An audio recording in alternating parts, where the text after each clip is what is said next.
Hello and welcome to your very first video lesson for your Cambridge IGCSE and O-Level Literature in English course. So thank you very much for coming, and we will cover the introduction to the course, Units 1 and 2 in the course book, as well as Unit 3, which is the introduction to poetry in this video. So you will need two things in order to follow this course. Number one is your set of books. We have here the course book. I will leave a link for the course book, the official course book, in the description box. So if you don't have it already, please make sure that you order it. And then going along with that is the workbook. Okay? Sorry about the light reflection in there. It is quite dreary out right now here in the Netherlands, so I don't have a lot of natural sunlight. So those two books are absolutely required. There are also official books that have the required text that you need for the exams that this course prepares you for. But you can generally find most of that online for free. But I do recommend, if you can afford it, to buy the official compilation books, so where they have all of the texts that you would need together in one book.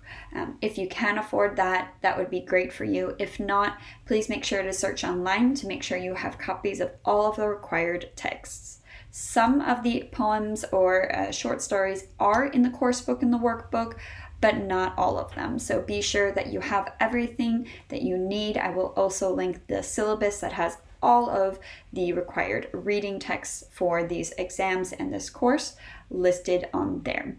So besides the books, the course book and the workbook, you also need to make sure that you are subscribed to this channel, International Yankee English. I do have a playlist where I will collect all of these video lessons, and I will do some additional live streams where I answer your questions, and I will also include some other official videos or useful resources that other teachers in the past have made for this type of a course on these texts, so that you have everything in one place. So please make sure you subscribe to the channel and hit the bell for the notifications so you can be notified every time I add a new video. Let's get into today's topic. This is Units 1, 2, and 3 of your course book. So make sure you get your course book out. That is here. And we will start in Part 1, Unit 1. So you will see at the beginning the Part 1 introduction. That is page 1 of your book. And then you open it and you go to page 2. So make sure you see this page here. I'm going to go through just some of the main points of this. So Unit 1 is called How to Get the Most Out of This Course Book. It is important that you don't just dive right into the texts and the poems themselves, but that you actively make a study plan and that you understand how to apply active learning, so that you don't just know the content, but that you understand how you can give your own personal responses and how you can analyze the literature that you read. Because your exams, your O-level or IGCSE level exams from Cambridge, if you're doing those, they do not expect you just to regurgitate, give back the information that you have read, but they expect that you can develop your own personal critical response and analysis to the different pieces of literature that you read. So it is important that you develop these skills in this course. You're not simply learning what these different poems or short novels or long novels are about. You are also understanding the different themes and how you can reflect and assess everything you read, and how you can share that information and make that clear to the person who is reading your exam. So on page 1, Unit 1.1, that is called Why Study Literature. I hope that this is obvious for you already, but literature or texts are a means in a way that writers can share their experiences with others, and we can make sense of the world through literature. I'm going to point out that you have throughout all of the units these little green boxes here where it says key term.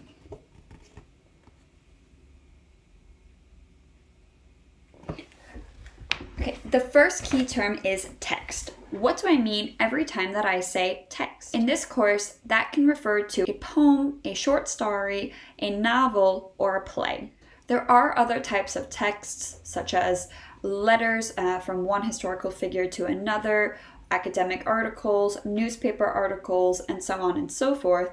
Those can be referred to as texts as well, but a text in this context is referring to poem, short story, novel, or a play. So keep that in mind.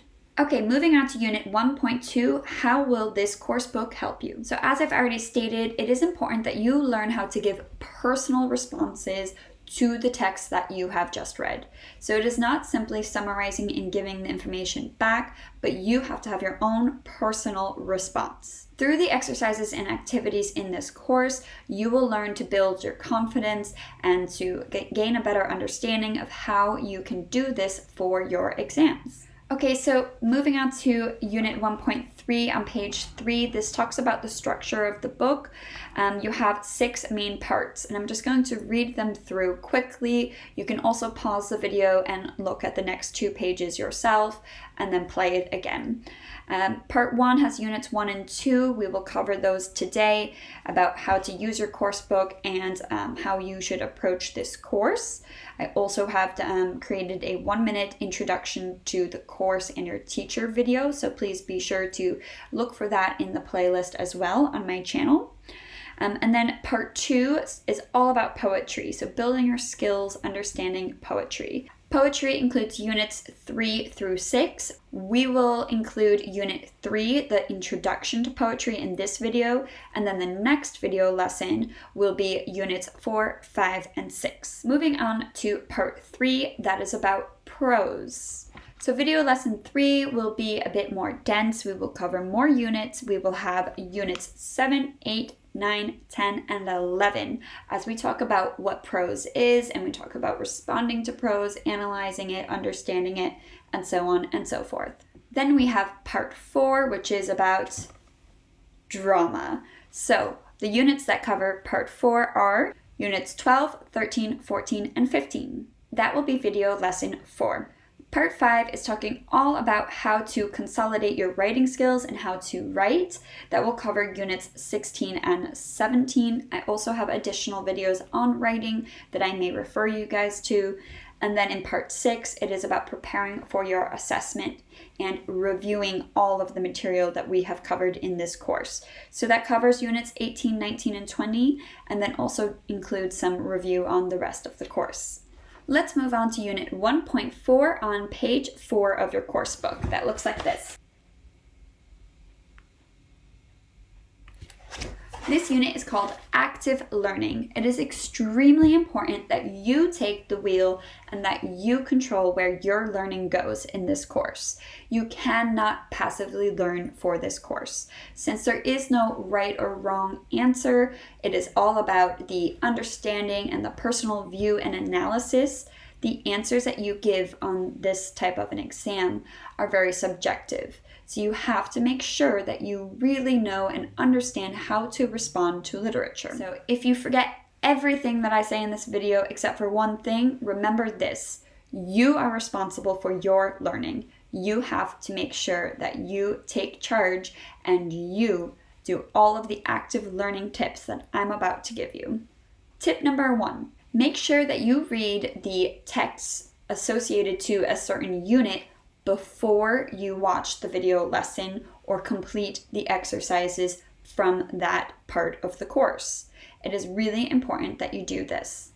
Tip number 2, once you've read the text, you've watched the video lesson and reviewed all of the different materials in your course book and your workbook or supplementary learning materials that I or somebody else has given you for that part of the course, go back, reread the texts and revise them, review them, make notes, read them more carefully. See if you still understand them the same way as you understood them the first time, or if your view has changed on it.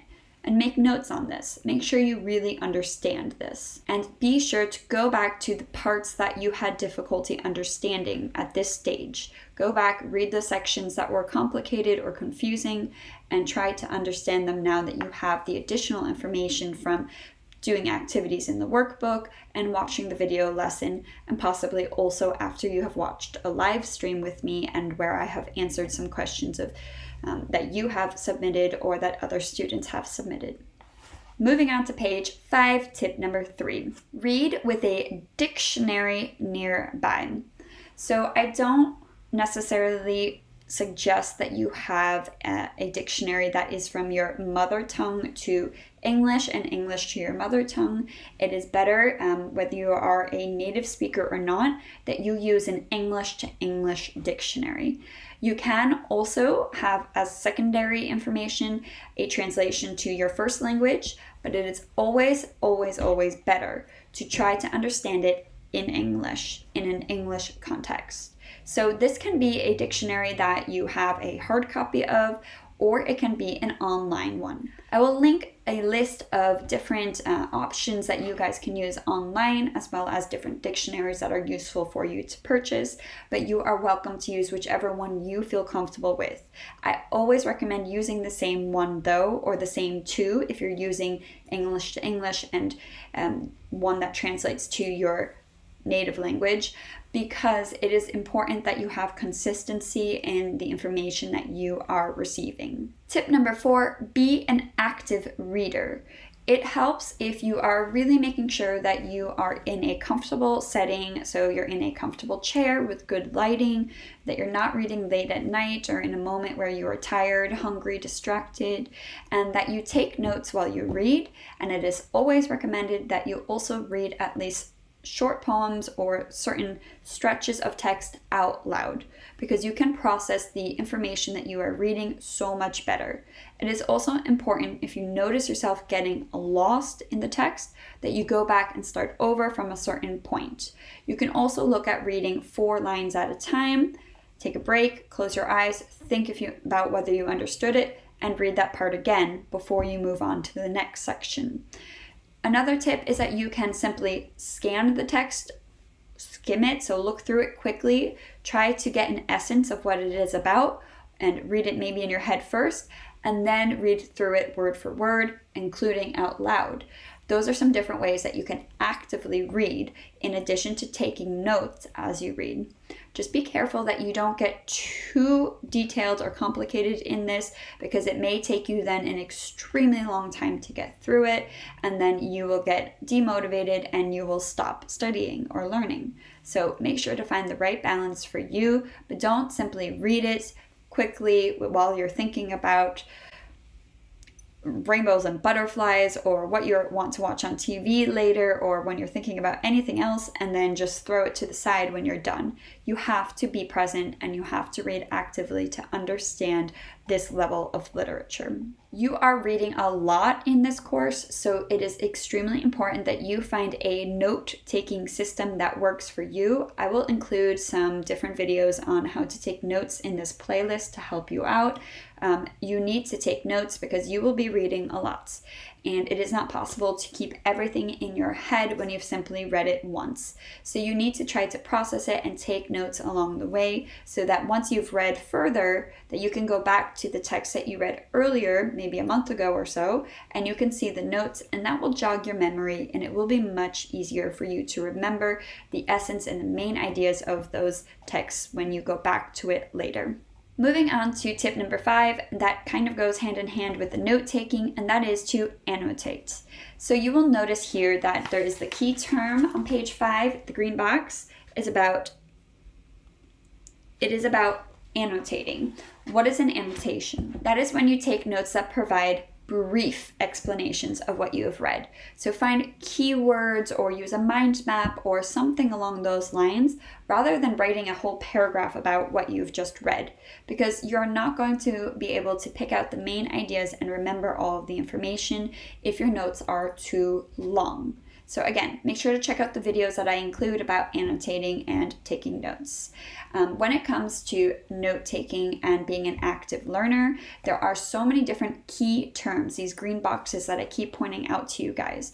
You need to use the proper terminology in your exams, and it will also help you understand what we are talking about, both in the books and in video lessons. So it is important that you start your own vocabulary list, whether it's on paper or in Excel or somewhere online, where you include all of these words with your own definition or with the book's definition, but keep it short. I purposely do not provide this list of key terms to the students because that promotes passive learning instead of active learning. You will learn so much more if you actively do it yourself.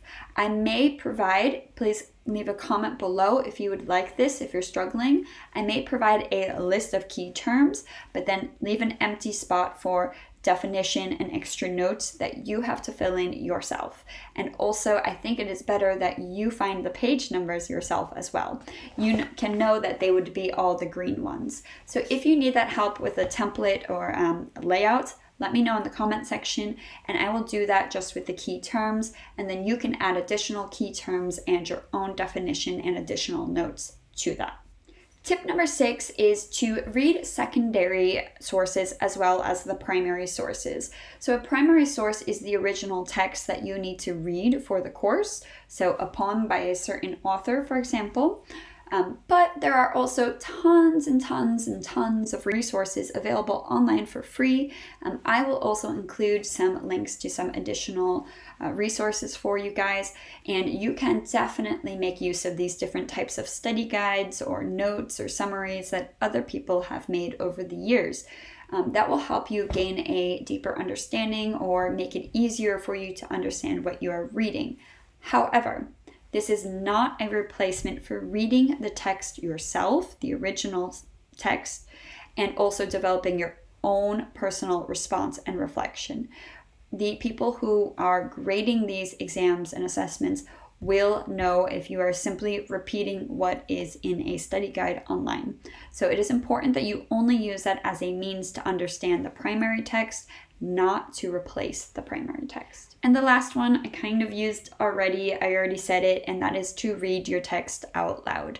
It is really helpful when you actually speak the information that you are receiving, that you are reading. It helps you try to find these different things that are important in literature, such as rhyme or rhythm or alliteration, simile. These different things are extremely important in literature, and they are much easier to find, especially for non-native speakers, when you read them out loud. So that is important and a good tip for you guys to make sure you don't forget. Okay, moving on to Unit 2 that starts on page 6 of your course book. It is about approaching your course. It talks about the aims and objectives of this course. If you are a student enrolled with an official online course with me, you will find that in the online area, and you can look through that and let me know if you have any questions. It doesn't make sense for me to really make any additional comments on that section in this video lesson. So if you have any questions, write them below in the comment section and I will be sure to answer them there. And we will now move on to Unit 3. Okay, so Unit 3 begins on page 12, and this is your introduction to poetry. So the learning outcomes for this unit are as follows. Communicate an overview of the literary form poetry. Explain the key skills you need for responding sensitively to poems you read. And the last one, understand the importance of an active learning approach to studying poetry. Okay, so the first section asks the question, what is poetry? And it answers it as well. You will see your first key term from this unit is alliteration. We will talk about that in a moment. So poetry can take all different kinds of shapes and forms and sizes. Children are introduced to forms of poetry at a very young age through the form of nursery rhymes. So for example, one of my favorites as a child was the Itsy Bitsy Spider. I believe in the UK they say the Incy Wincy, and in the US we say Itsy Bitsy. So it goes, the itsy bitsy spider went up the water spout. Down came the rain and washed the spider out. Up came the sun and dried up all the rain. And the itsy bitsy spider went up the spout again. So you will notice some different techniques that we use in poetry as well in that nursery rhyme. So in the nursery rhyme, we have itsy and bitsy, we have spout and out, and we also have repetition of the phrase itsy and bitsy. Now let's take a look at another nursery rhyme that was popular when I was a child. It was called Miss Mary Mac, and it goes like this.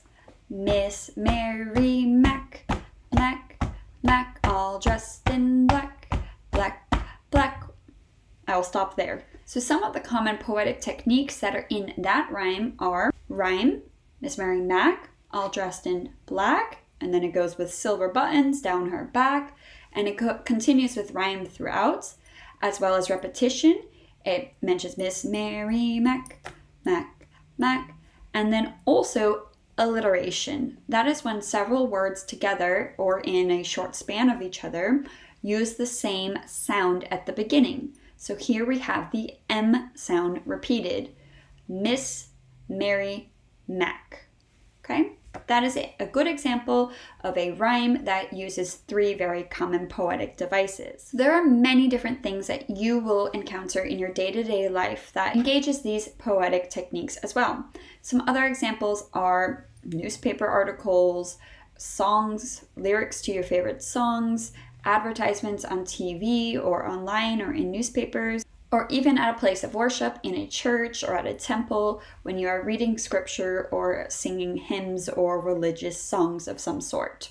What's important to remember about poetry is that most people will not understand the main deep meaning of a poem right the first time when they read it. You usually need to reread the poem a few times before you truly understand what the poem is trying to say and what types of feelings it is trying to elicit within you.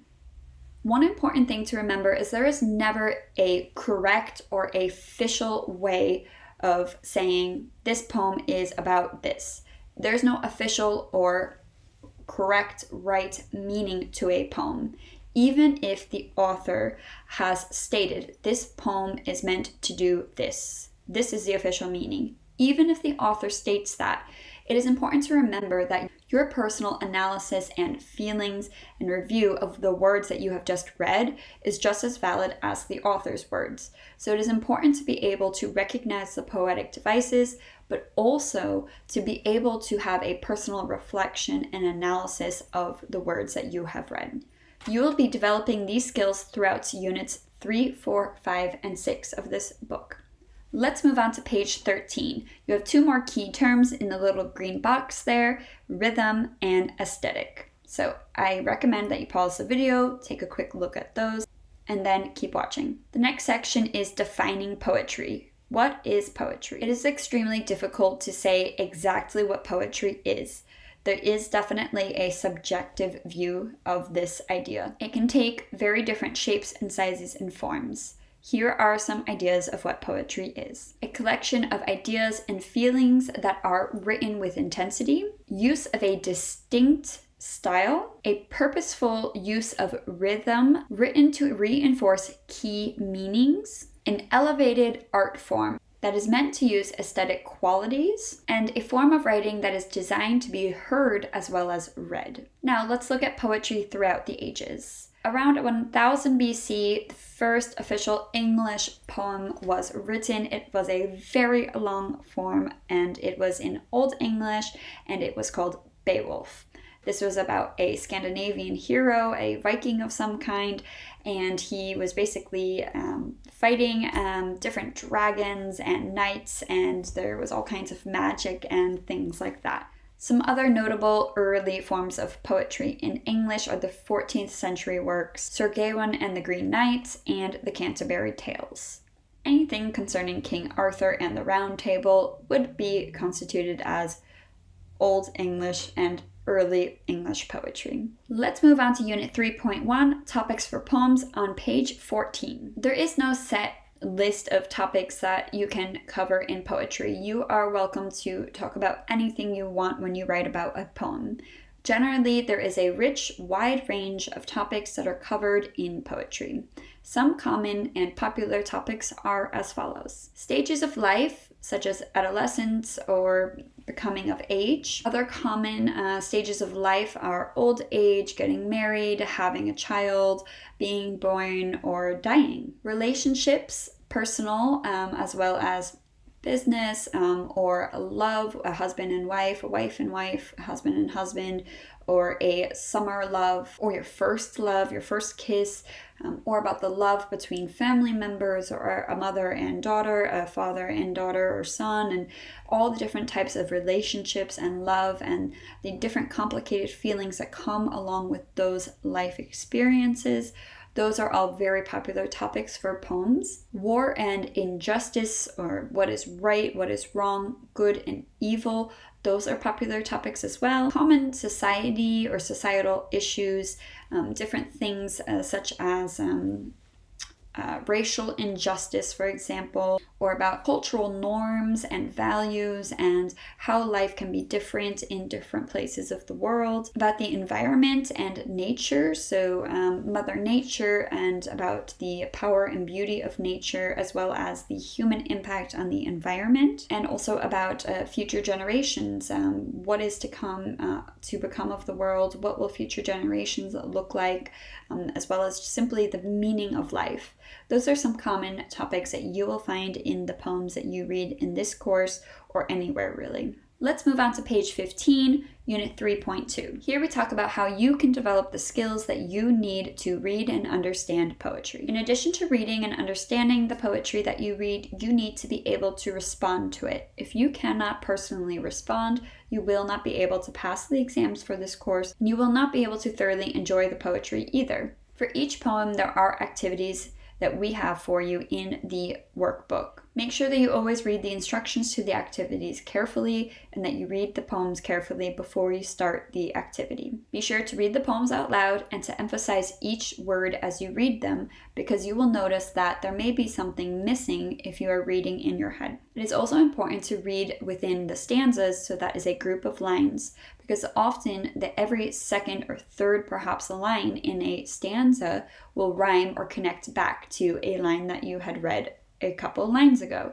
So you want to make sure that you check carefully to the structure and the format of the poem that you are reading and see those stanzas as set chunks of the poem that you are reading. Reading in this way will help you feel and understand the rhythm of the poem. Let's move on to page 16 now. You will see there is a key term there, three key terms: metaphor, sonnet, and personification. So pause the video and read those, then press play again. Okay, the first part here is analyzing the way poets use language and structure. So it is important not to simply look at the words that are being used, but also the structure in which the words are presented, as well as the stanzas, and how each section of the poem relates to the other sections. The next part is about using proper terminology when responding to poetry. Often you use metaphors where you are not simply using a word comparing something, and it is not as straightforward as a simple comparison. This you will learn to develop and understand and recognize through the activities that we do in this book. A sonnet is a poem of 14 lines, and each line has 10 syllables, so it is very specific in its form, and you will have to remember that if you want to recognize that a poem is a sonnet. And personification is when an inanimate object, something that is not a human, is given features or characteristics of a human. It is never enough to just say that a writer made use of personification, or this poem is a sonnet, or there are many different examples of metaphors in this poem. Why is that not enough? Well, why did the poet choose to include these different details? Why did they use these forms? What do you think was the main reason? How do you think it could have changed the meaning if they had done X, Y, or Z instead? What types of feelings and emotions are elicited when you read it in this way?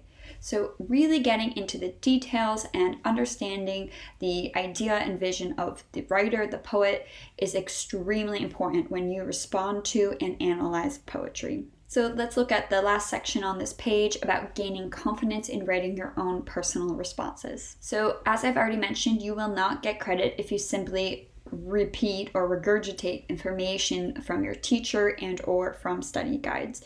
You need to have your own personal response to a poem, and these people who look at your exams are very well trained. They know this literature like the back of their hand. That's a saying that means they know it very well.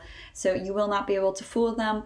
Don't even bother. Try learning and understanding these concepts and coming up with your own personal response to each and every one of them. You will learn more about this in Unit 6, where you will learn the following things. How to ask the right questions when you are reading poetry on your own. How to explore the impact of the choice of words the poet has used on your own life and your own personal perception of the poem. And lastly, how to use evidence or words from the poems to support your own views. Okay guys, moving on to Unit 3.3 on page 17 of your book. This is something that I have already said many times, and this is about the importance of learning active learning. Set out to read a poem, you should always have your dictionary close by and whichever format you choose to take notes. So for example, if you look at my book, I am a big fan of highlighting. I like to highlight important sections that I can go back to and draw my eyes right away to the important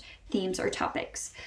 When I was a student, I also often took small notes, so just keywords of important topics within the book if I owned the book, and if not, I would always have a notebook and I would write it down on a piece of paper.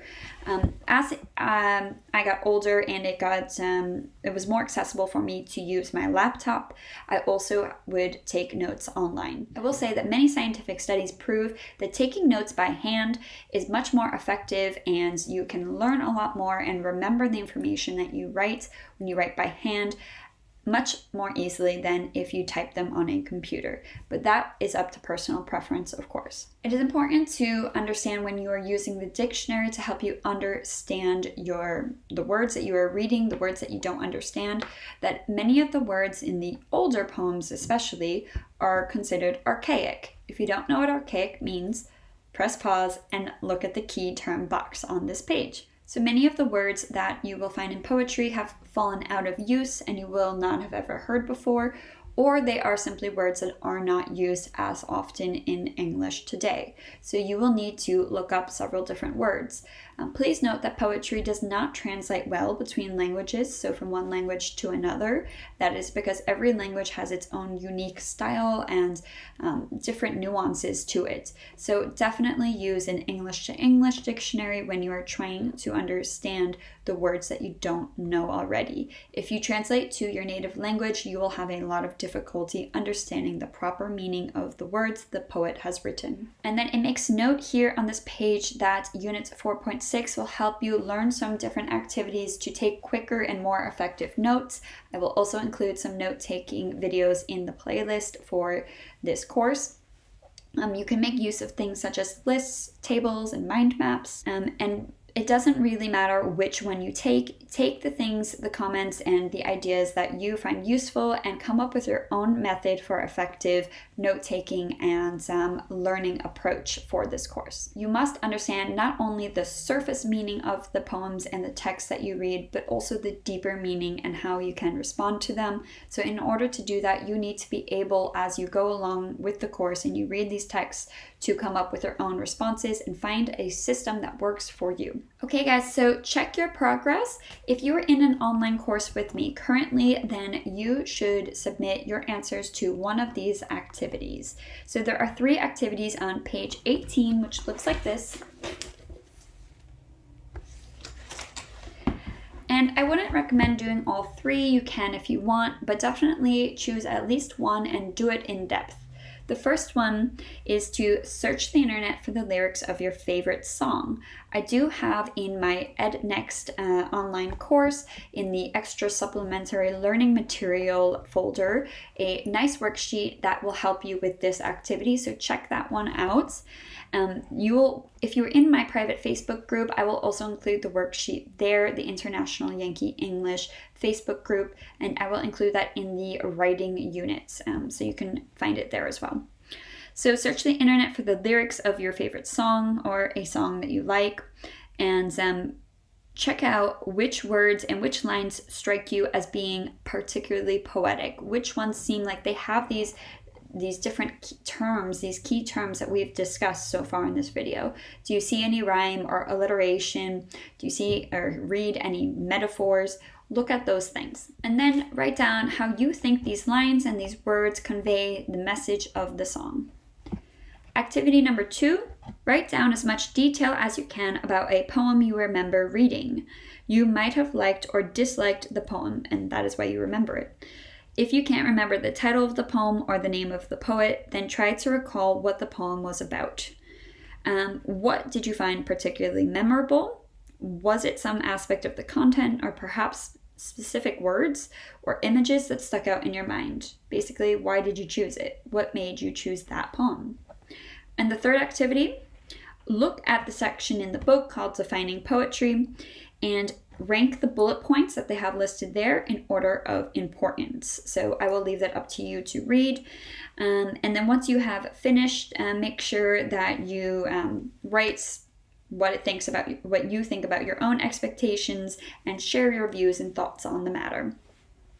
Then at the bottom, the last page of this unit, on page 18, is a self-evaluation checklist.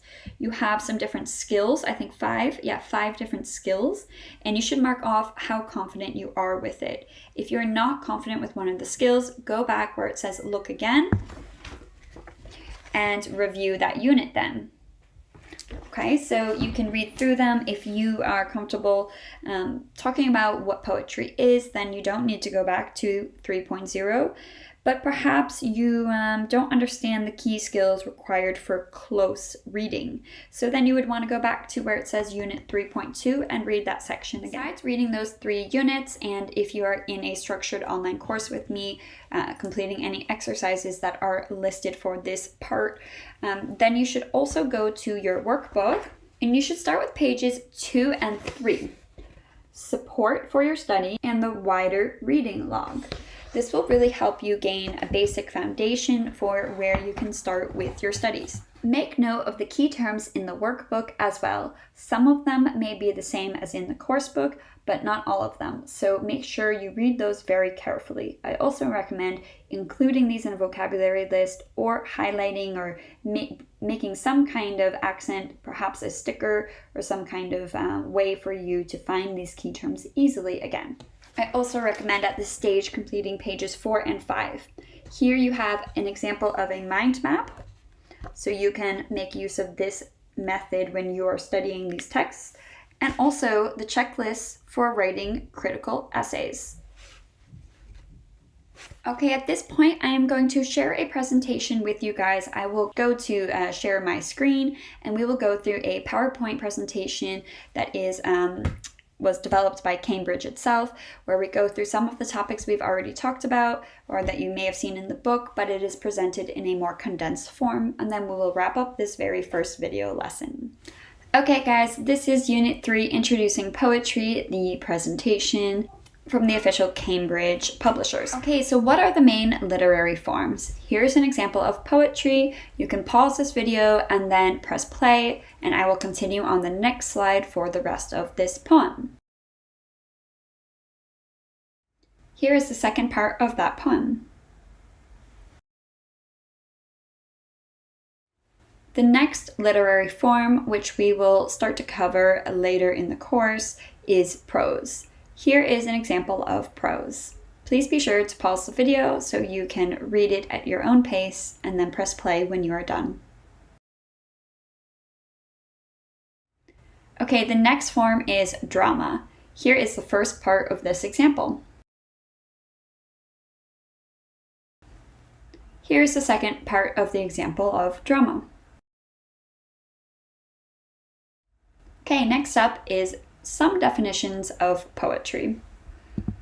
First up, let me move my face. First up is ideas and feelings that are expressed with intensity. Poetry is normally intense and passionate. It is strong. It is not dry. Next is a use of a distinct style. We talked about this earlier. A purposeful use of rhythm that reinforces key meanings. An elevated art form that prizes aesthetic qualities. And lastly, a form of writing designed to be heard as well as read. Here are some key skills for exploring poetry. Read closely and carefully. Respond sensitively to meanings. Analyze the way poets use language and structure. Use appropriate terminology. And give an informed, personal response. So poetry through the ages, let me move my head up. Here's an example of the Old English poem Beowulf. It is a short extract from the original poem, which is quite long. You can see on the one side the original text in Old English with a translation to modern day English, and I will just go ahead to the next slide, so please press pause so you can read this through at your own pace. Okay, now let's look at Middle English, and this is from Chaucer's General Prologue. Again, press pause and read through it at your own pace, please. Okay guys, I have to keep making myself smaller because there is more and more information appearing on these slides. The next slide, Poetry Through the Ages, shows us Modern English, When 40 Winters Shall Besiege Thy Brow, and that is by William Shakespeare. Yes, William Shakespeare, he is writing in modern English when you read these poems, not Old or Middle English. So modern English can still vary and is always changing as well. So make sure to press pause, try to read the original text here, and then read the translation after that at your own pace.